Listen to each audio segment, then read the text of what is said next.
Hi there crafters, it's Louise with you today on behalf of Kitaholic Kits, and I am sharing a new 12x12 scrapbook layout featuring the March kits.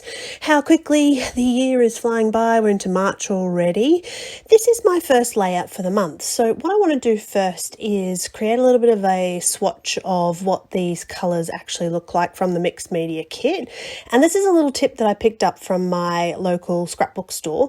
You can actually use puppy pads to cover your surface and it soaks up any mixed media that you happen to be using. So I thought I'd share that tip in this video because I love it. I think it's a great idea. Keeps the surface clean and you can reuse it until you are ready to throw it away.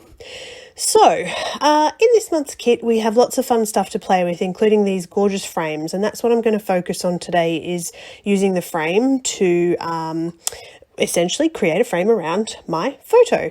I've also, you can see, trimmed some of the stickers, so the puffy thickers sheet that we've got, and the reason I've done that is because it just fits a little bit better in my little supply box that I use to store the kit for the month. So I have chosen this background paper, and it's at this point where, you know, I've got a photo, I've got a background paper, really have no idea what else I'm going to do with this layout. So this is sort of just creating on the fly as I go, no plan in mind.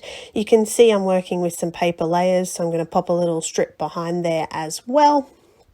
Now, I have a bit of a think about, you know, I like the photo. I want it to really be the feature with me and my boys, and I've got that interesting little bit of pattern in the background. So it's at this point where I think, okay, maybe I should add a little bit of mixed media. So I'm going to grab a stencil, and I'm going to grab Stickles paste from a little while ago that we got in a kit, and I'm going to add that into the background.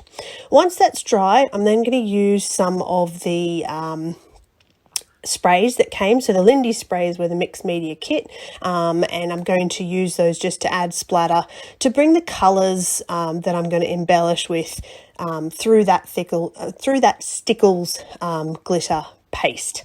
Now I'm also going to add a little bit of white splatter just to add a little bit of interest here. There wasn't anything that I could use out of my stash, so all I'm using is just some white acrylic paint, watered down, and I'm going to use my little splatter tool to add some splatter.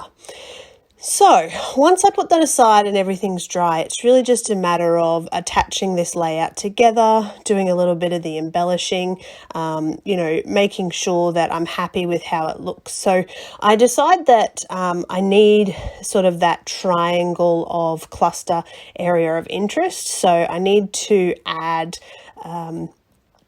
you know, those 3 points around my photo to make it aesthetically pleasing to the eye. So I decide that I'm going to add some florals, so some floral, and use up some of the gorgeous embellishments with these leaves that come in the kit as well. So I decide to add and have a little bit of a play around with some florals. I'm going to mount them up. I'm going to pop them on some foam tape. Really easy techniques in this video, nothing too tricky, but really for the first layout of the month, what I'm trying to do is get in and use up some of the kit and start that creativity flowing. So putting this together in terms of just the background.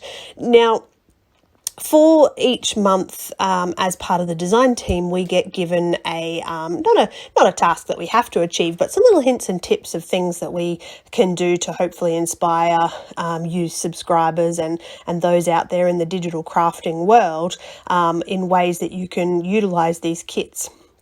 So for this month, my little task is actually the Killer Kit Challenge. So I am working particularly hard in the background to kill this kit, and I will have a video for you later on in the month showing you how I've done that, the number of layouts that I've created. So this one is really just, in terms of how I'm thinking about it, a way to get that creativity flowing. So thinking about where I'm going to put elements and layers, and how I'm going to use the different supplies in this month's kit. Now, I absolutely adore Simple Stories products. They are probably one of my favorite manufacturers. So to have this sticker sheet and the papers, it really is perfect for the type of scrapbooking that I like to do. I really do enjoy Simple Stories products. So I'm going to use the sticker sheet to add a little bit of embellishing. I'm going to use the word remember to title my page. I am going to enhance that cluster a little bit. And just, as I said, those 3 points of interest. So we've got that area on the left where I've got the camera, we've got the florals, and then we've got the little heart at the top. Now, that's around the cluster. So looking at the bottom of the layout, I always like to have some kind of a border or something on the bottom of the page where, again, I can add a little area of interest. So I've cut a little chip out, and the brown matting behind it just enhances that brown of the photo frame that I've used as well. A little heart, a couple little of extra embellishments, and I'm really pleased with how this layout looks. So thank you for watching. I thoroughly enjoyed that. I hope you did too. And of course, if you haven't already, check out Kitaholic Kits and then make sure that you subscribe as well.